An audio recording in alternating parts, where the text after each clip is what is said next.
The tower exacted brutal revenge for those who challenged its cold rules, but the tower saved its most severe punishment for those who worked on the inside and dared betray it. This was the case for a naive, love-struck prison warder who ended up being gruesomely hung from a tower wall and left to die. His partners in crime were two thieves who faced death in an ingenious and horrifying execution. Together, they were involved in a twisted romantic triangle that started with a robbery of the king's gold. In 1531, a shipment of 366 gold crowns belonging to King Henry VIII arrived at the London docks. With a modern-day value of over £1 million, it was a genuine king's ransom. But the gold was mysteriously stolen. The brazen robbery of the king's gold launched a massive investigation. 2 years later, a shady sailor was arrested and imprisoned in the tower as the authorities prepared their case against him.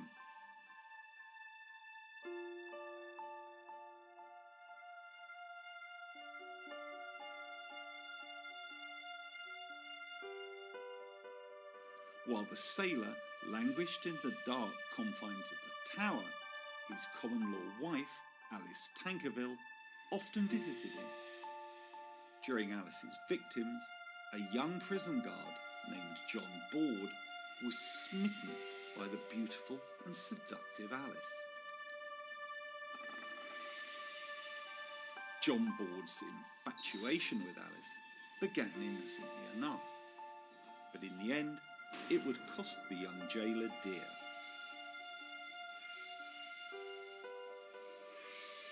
The trouble started when Alice's husband was released for lack of evidence.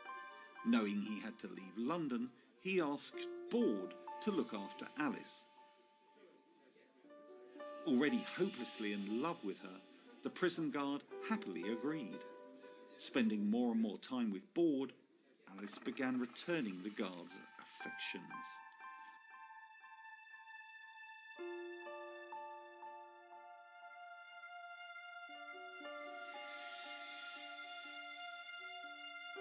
Before long, they fell into a passionate love affair. Alice became a familiar face around the tower.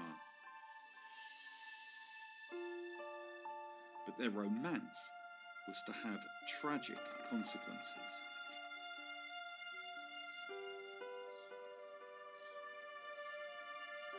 New evidence surfaced on the theft of the king's gold. Not only was Alice's husband guilty of the crime, but Alice was clearly implicated as well.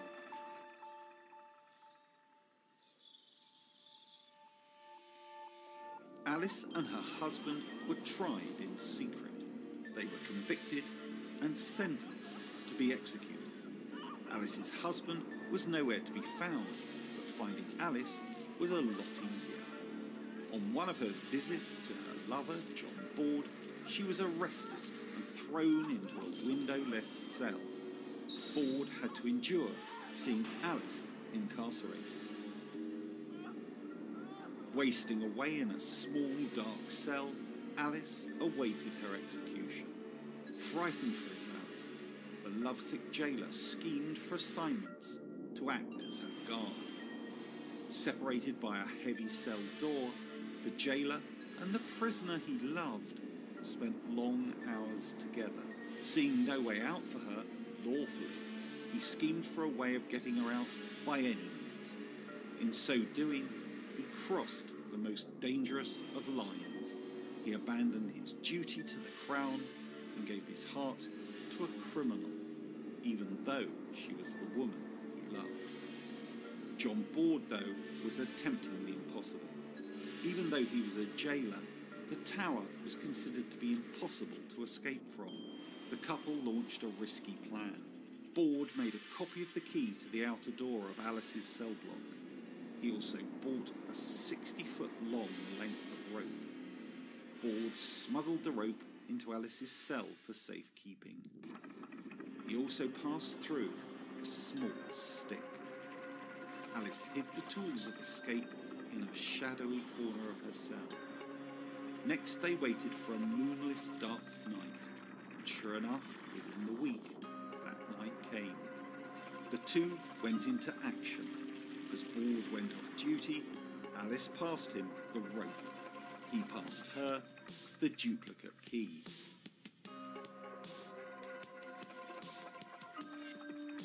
After the head warden made his final routine check and locked the outer door, then Alice was ready. Using the stick that Borde had given her, she pushed the wooden pin out of the latch. In seconds, she was out of her cell. Using the duplicate key, Alice opened the cell block door and stepped into the hallways of the tower.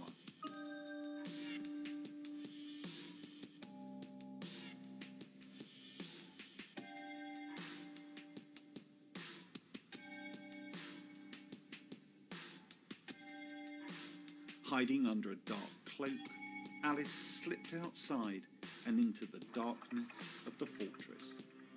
Carefully, she worked her way along the wall, down the stairs, and into the waiting arms of her lover. Holding their breath, Alice and Borde waited for a night watchman to pass on his regular rounds.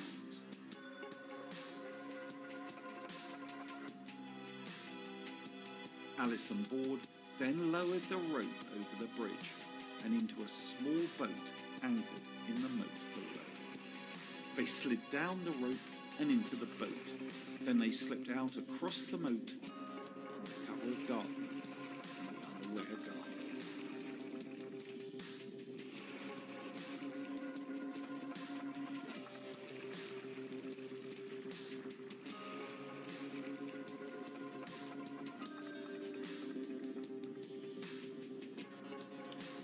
In the spring night, they glided silently across to the far bank, where Borde had arranged for a pair of horses to be waiting nearby.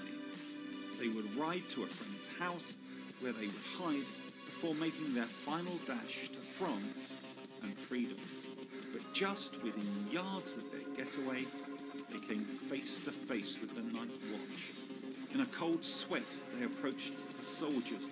They desperately hoped they could just get away with a greeting, but it was too late. The soldiers realized something was wrong and challenged them.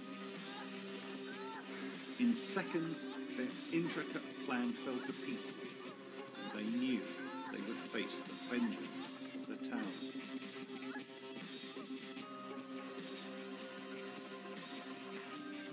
Alice was taken to the same miserable cell that had been her home for weeks before. This time, there would be no escape plan.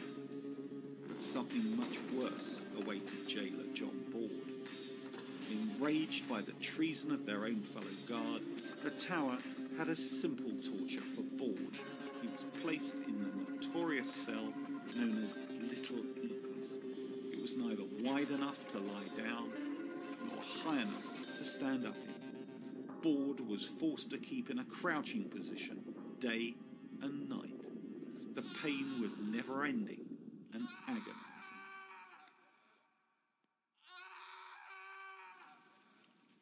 Meanwhile, the manhunt for Alice's husband bore fruit, and he was hauled to the tower to await execution. When Alice was reunited with her husband, there was no chance for a happy reunion. Instead, the tower had a nasty plan in mind for them. On March the 31st, 1534, Alice and her husband faced a hellish end. For stealing the king's gold, the couple were taken to the bottom of the tower wall by the edge of the River Thames. At low tide, they were chained to the wall, waist deep in the water. Then, terrified, they watched as the tide slowly lifted the river's level. They twisted in panic as the water came closer and closer, slowly drowning them. They died a horrible, drawn-out death. But John Borde, if anything, had worse to endure. There was no limit to the price he had to pay. his betrayal of the tower's trust. Borde was tortured on the rack, while the other guards mocked and jeered at him.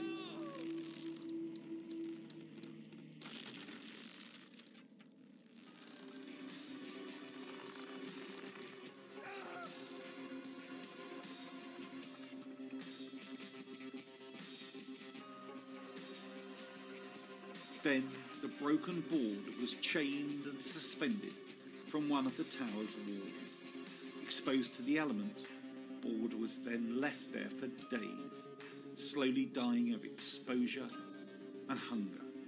His body was left to rot. A gruesome example to anyone foolish enough to defy the awful justice of the tower.